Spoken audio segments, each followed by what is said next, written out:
Samantala, kakasuhan ng Duterte Youth ang veteranong musician na si Jim Paredes matapos ang ginawa umanong pambubuli sa kasagsagan ng EDSA People Power Anniversary. Kung anong kaso ang isasampa ng mga Duterte Youth. Kakasuhan ng grupong Duterte Youth ang veteranong musisyan na si Jim Paredes. Ito'y dahil sa ginawang pambubuli ni Paredes sa ilang miyembro ng Duterte Youth na magsagawa ng pagtitipon sa People Power Monument sa EDSA noong Sabado ng umaga. Ayon sa isang miyembro ng Integrated Bar of the Philippines, Quezon City Chapter, maaaring kasuhan ng unjust vexations at theft si Paredes.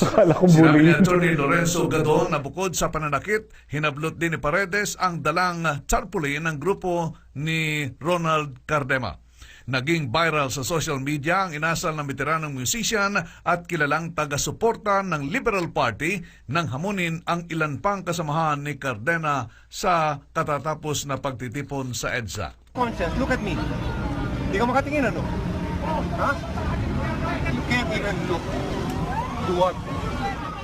Ito ang eksena ng komprontahin ng singer na si Jim Paredes sa ilang miyembro ng grupong nagpakilalang Duterte Youth. Nangyari ito noong Sabado sa gitna ng selebrasyon ng pagunita sa EDSA Revolt sa People Power Monument noong Sabado. Look at me. Now tell me.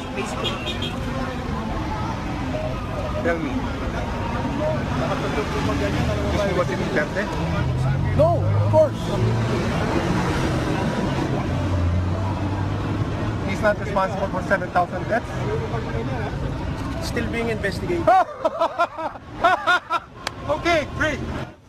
Sa gitna ng komprontasyon, hindi napigilan ng miyembro ng Duterte Youth na sumagot. Are you a Filipino citizen, sir? Yes, Why are there issues that you're already living in this country? because you're inventing it. Your trolls are inventing it. I have two citizenships, Filipino and senior. Ilang saglit pa, ito na ang eksena.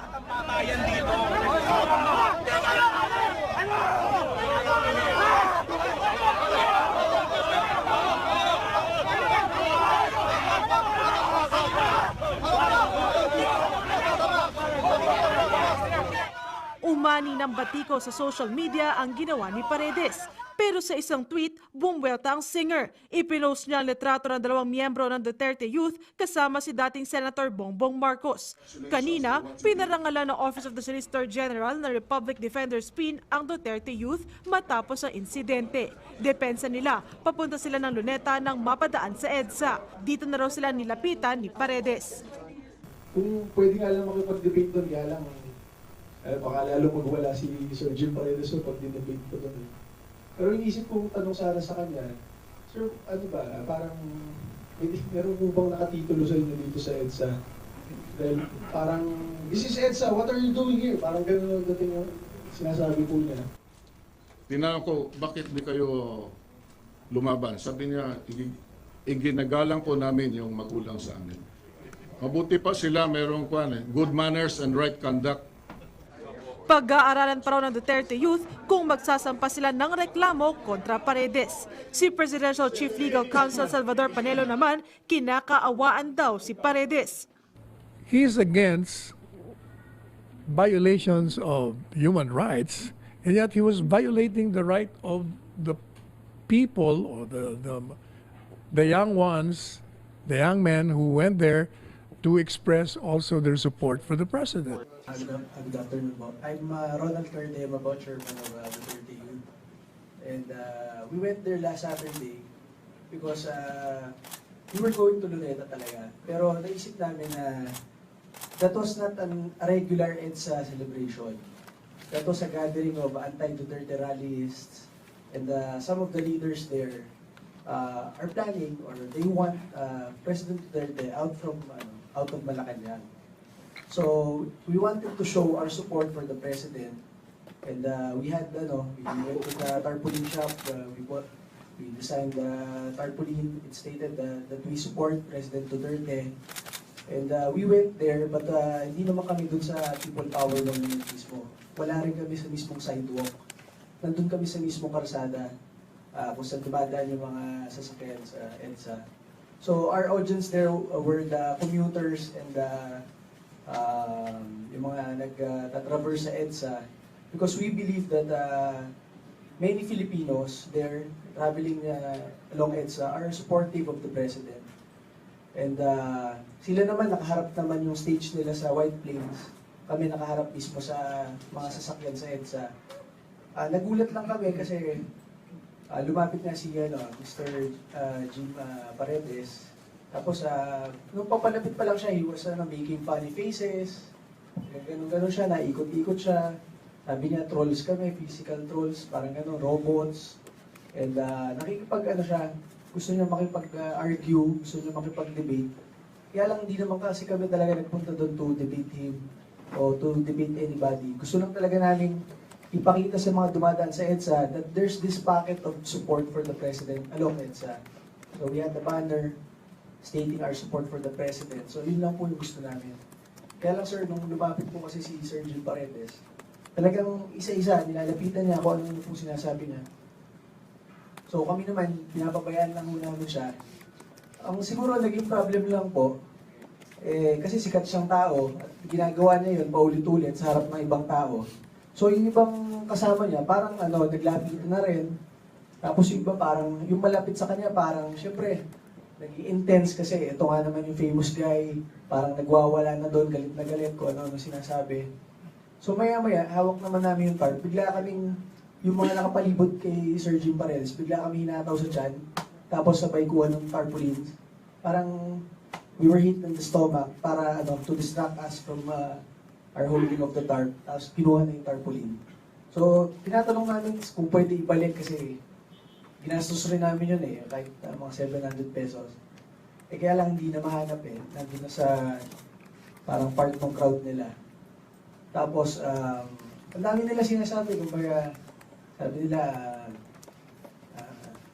President is an evil man, why are we supporting him, are we not, we're the future of the country, are we not idealistic, parang gano'n ba.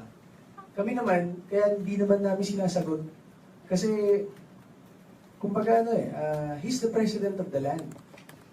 He was elected just last year lang. And siguro, as it is the duty of every nationalistic youth leader, Filipino youth, to support the duly elected president of the land. So, kahit ano sinasabi niya, paulit-ulit, hindi na rin namin po masyado pinapansin. Kaya lang, feeling po talaga namin yung ginagawa ni Sir Jim Paredes, yung po yung nakapag, hindi naman motivated. Parang nag-spark dun sa mga nakapalibot sa kanya to do that, to grab, to hit us on the stomach. So, hanggang ngayon, bumabanat pa rin po siya sa parang Twitter, social media. Kahit kanina nag-interview kami sa studios, hindi naman po kami kasi talaga galit sa kanya.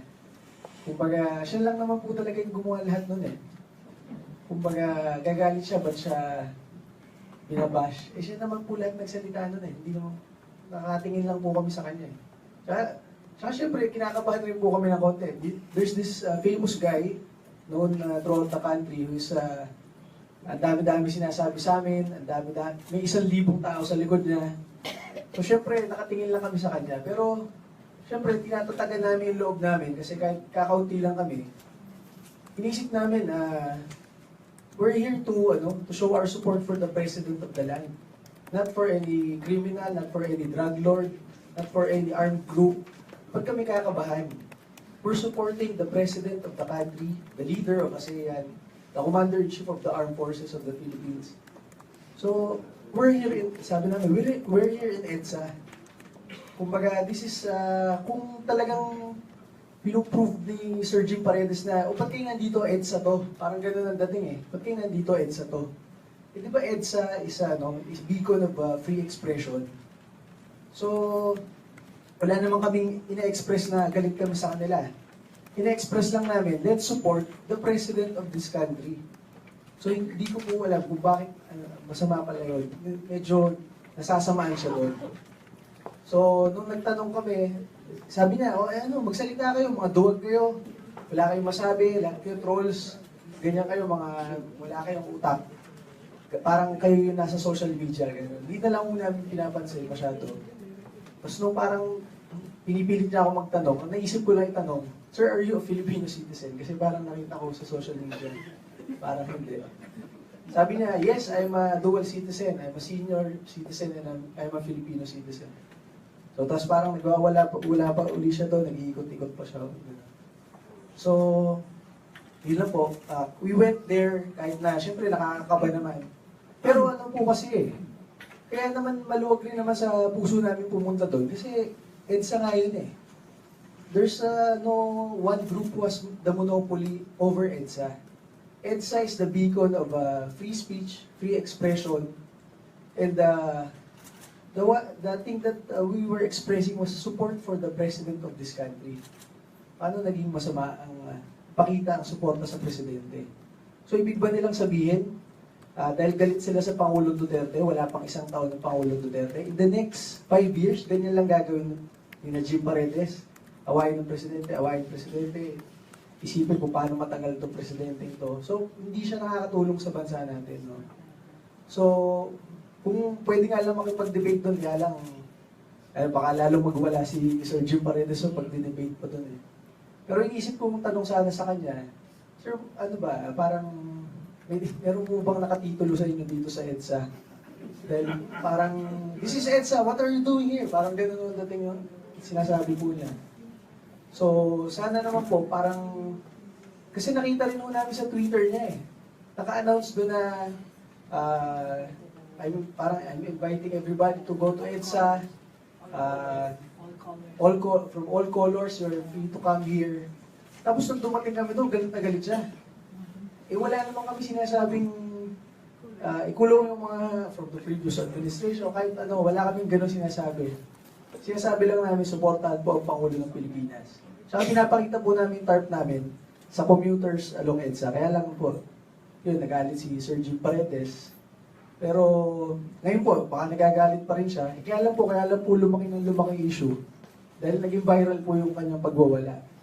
So, yun lang po. We just wanted to show our support for the President of the land. I think it is the duty of every Filipino citizen to defend the President of the land, to defend the government, and for our country to finally move on.